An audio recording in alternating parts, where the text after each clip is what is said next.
En el corazón de Venezuela, en medio de calles marcadas por la desigualdad, nació un artista que cambiaría para siempre la historia del rap en español.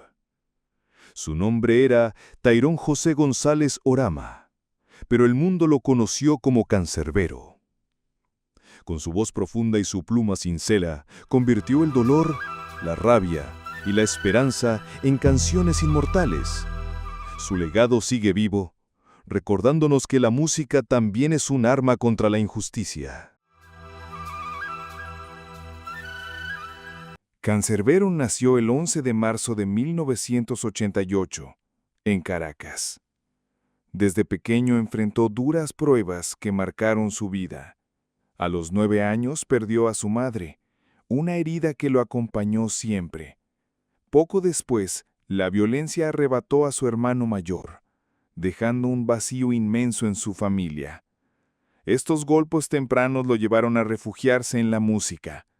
En cada verso, en cada pensamiento, buscaba entender la vida y darle sentido a su dolor.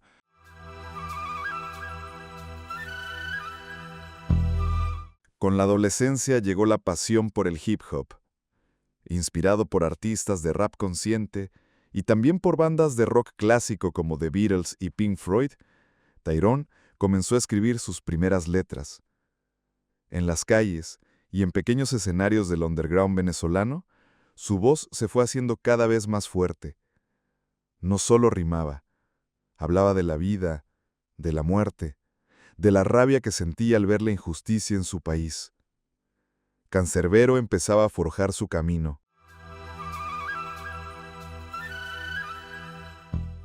En el año 2010, lanzó su primer álbum de estudio, Vida. En este disco, plasmó un mensaje de lucha y superación. Canciones como Es épico se convirtieron en himnos del rap latinoamericano, narrando batallas simbólicas entre el bien y el mal, entre la esperanza y la oscuridad. Con Vida, Cancerbero mostró que no era un rapero común, era un filósofo de la calle, un poeta urbano que hablaba desde las entrañas.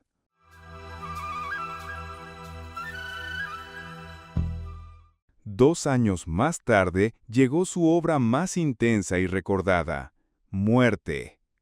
Si Vida mostraba la luz, este álbum exploraba la sombra, la violencia, la tristeza, el desamor y la muerte. Con canciones como Maquiavélico y Jeremías 17:5, Cancerbero desnudó su alma y dejó en claro que la música también podía ser un espejo de los miedos más profundos. Muerte lo consolidó como una voz única en el rap en español, alguien que no temía enfrentar los temas más duros de la existencia.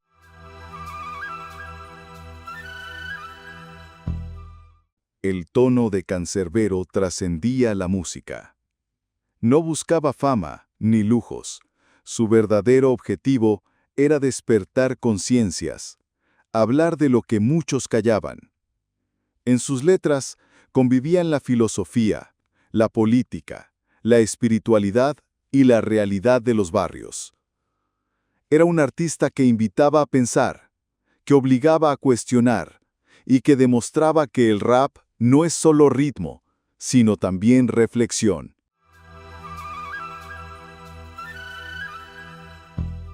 El 19 de enero de 2015, el mundo despertó con una noticia devastadora. Cancerbero había muerto en Maracay. Durante años se difundió la versión de que había asesinado a su amigo Carlos Molnar y luego se había quitado la vida, pero algo no encajaba.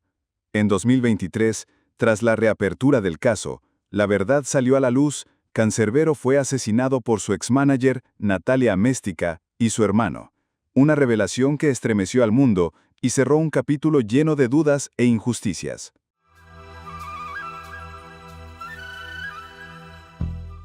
A pesar de su partida, Cancerbero no murió. Su voz sigue viva en cada barrio, en cada joven que transforma el dolor en arte. En 2023, la revista Rolling Stone lo reconoció como el mejor rapero de la historia en español, confirmando lo que sus seguidores siempre supieron: que Cancerbero fue, es y será eterno.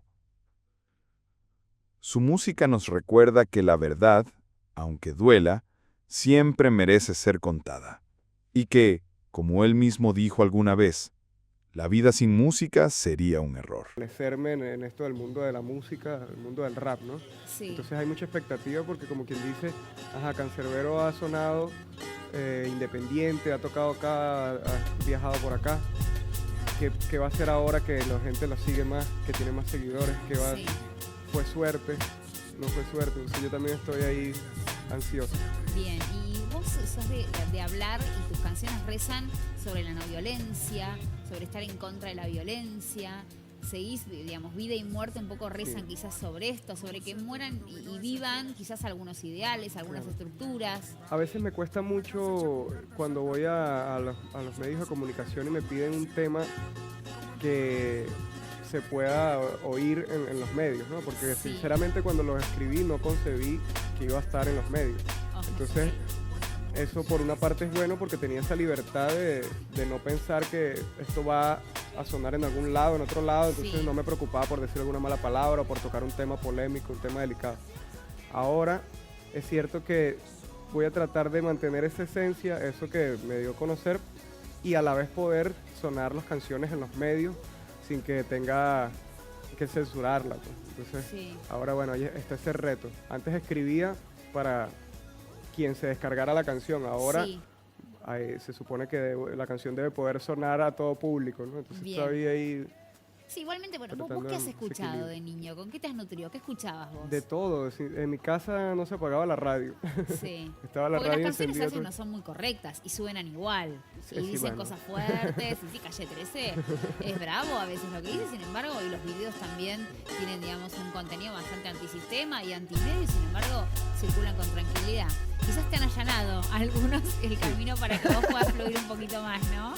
Sí. Es un buen momento para difundir quizás lo que tenés ganas de difundir. Y tenés fechas aquí Sí. en la Argentina, contame El- cuáles son. Soy pésimo con las fechas. Grita que está todo bien, acá estamos como en casa.